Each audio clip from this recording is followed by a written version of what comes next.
All right, this is Rudy, and I wanted to capture some thoughts while it's fresh in my mind, and I had time to do so.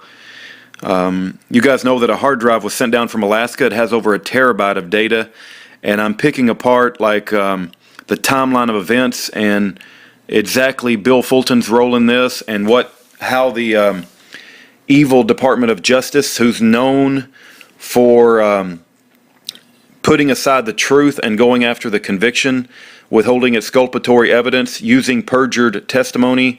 They were written about in a book. Joseph W. Bottini, Yvonne Lamoury, and Stephen E. Scrocky, all under the direction of Karen Loeffler. But this timeline of events, there's 3 dates that you really need to keep in mind regarding the testimony of Bill Fulton. 2 dates occurred in June of 2010, would be Pike's Landing event, and then you have the Blondies incident, and then in February the 5th of 2011, you have the Millenium Hotel event. So those 3 events are critical. Pike's Landing, Blondies incident, and the Millenium Hotel event. Now, Pike's Landing, Bill Fulton testifies under oath that Schaeffer's men approached him and said they wanted to serve warrants on judges and either fine them or hang them. Okay, that's what Bill Fulton testified to on the Pike's Landing event. Now, that was in June of 2010. Now, Bill Fulton, now that would be devastating, right? To hear Schaeffer Cox talking about wanting to fine judges and hang them. And if that's true, it's like, well, that's not good, right? That would be bad for Schaeffer. And so get this, okay? This is a story that Bill Fulton tells.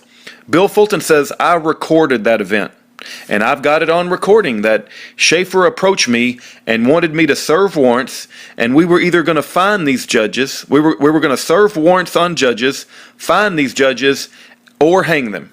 It's like, well, let's hear Schaeffer say that. You got it recorded, right? And then what you'll hear in this testimony is Bill Fulton saying, no, I destroyed it. So Bill Fulton claims to have this recorded conversation with Schaeffer Cox saying, I want to serve warrants, fine judges, and hang them and murder them. And then Bill Fulton testifies under oath, well, I had to destroy that recording because the FBI told me to destroy it. What do you think the odds are that the FBI, Department of Justice, has a recording of Schaeffer Cox saying he wants to hang judges, but then they tell their paid government informant, oh, go destroy that recording? That's absurd.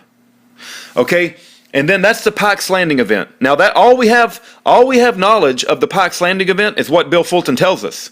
And he's lying through his mouth because he's a paid government liar. He's writing a book and he's becoming famous about the takedown of Schaeffer Cox. And everything that we know about Pike's Landing comes from Bill Fulton. We don't have any recording. We don't have any testimony from any other people that I'm aware of what went down at Pike's Landing. I need to investigate that. But Bill Fulton tells the story that Schaeffer Cox wanted to serve warrants, fine judges, and hang them. Okay, and he recorded it, but the FBI told him to destroy the recording, so we don't have that recording. So that's Pike's Landing in June of 2010. The next incident is the Blondies incident. And we do know a lot about the Blondies incident because there was a lot of people there. And the Blondies incident, Bill Fulton puts a knife to Les Zerby's throat, threatens to slit his throat and let him bleed out at his feet, and he's cussing. And he makes a move on Les Zerby, and he threatens to kill him. And he tells other people later, I would have killed him. Okay? And it was because Les Zerby said, we don't have a plan to kill anybody. What are you talking about? Because Bill Fulton wanted Les Zerby and Schaeffer to say that there was a plan to kill judges. Okay? And when they just outright said there's no plan to do that, Bill Fulton became irate and pulled a knife out and threatened to kill Les Zerby.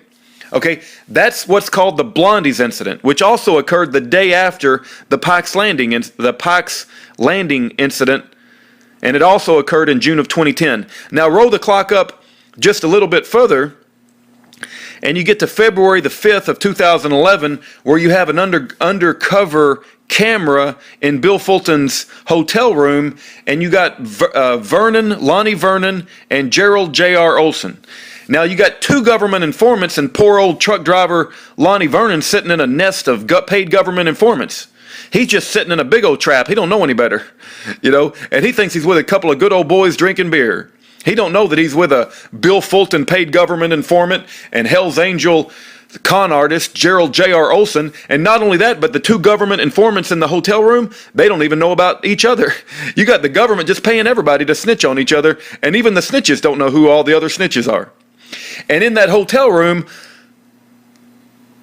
Bill Fulton points at Gerald J.R. Olson and says, you need to remember or remind Schaeffer Cox about when I wanted to kill Les Zerby. In other words, go tell Schaeffer Cox that I wanted to kill Les Zerby and that he needs to come up with a plan. He needs to get his act together. Okay, now that's called the Millenium Hotel event. Now I'm going to play for you testimony from Bill Fulton on trial that occurred on, that trial was on May 31st of 2012, and Bill Fulton testified that, Schaeffer wanted to kill judges, and I recorded it, but I just threw away the recording. What do you think the odds are that Bill Fulton just threw away the recording of his own free will? How about he knew that he didn't actually have any recordings at all of Schaeffer saying what he said he said? See, if they had that recording, Schaeffer could have proved he was innocent. But Bill Fulton said, because I just care about what the FBI wants me to do so much, I just threw away that recording. You got to be kidding me. If you guys believe that, I got a bridge over in Texas I'll sell you. Or Oklahoma, maybe. Okay, anyway, here's the recording. Absolutely absurd what's going on. Before that event. Let me stop you there, though, because, so, obviously you didn't know what this was about. No, not at all. Okay, so let's stick to what you knew at the time, just for... Okay. Here's a guy saying that he's gotten together with his friends and created these warrants, and he would like us to go arrest some judges and other people that work with the court. And your response to that was what?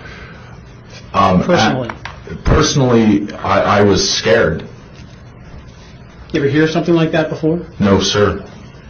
Was the questions about a plan concerning both those arrest warrants for these judges and what to do with them afterwards, is that part of the equation? Yes, sir.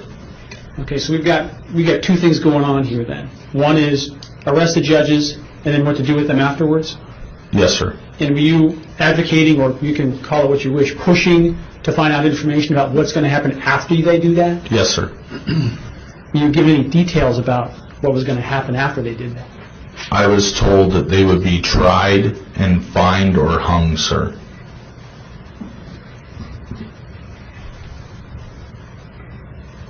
Tried, bound, and hanged? Tried and either fined, monetary fine, or hung. Do you have a copy of these warrants?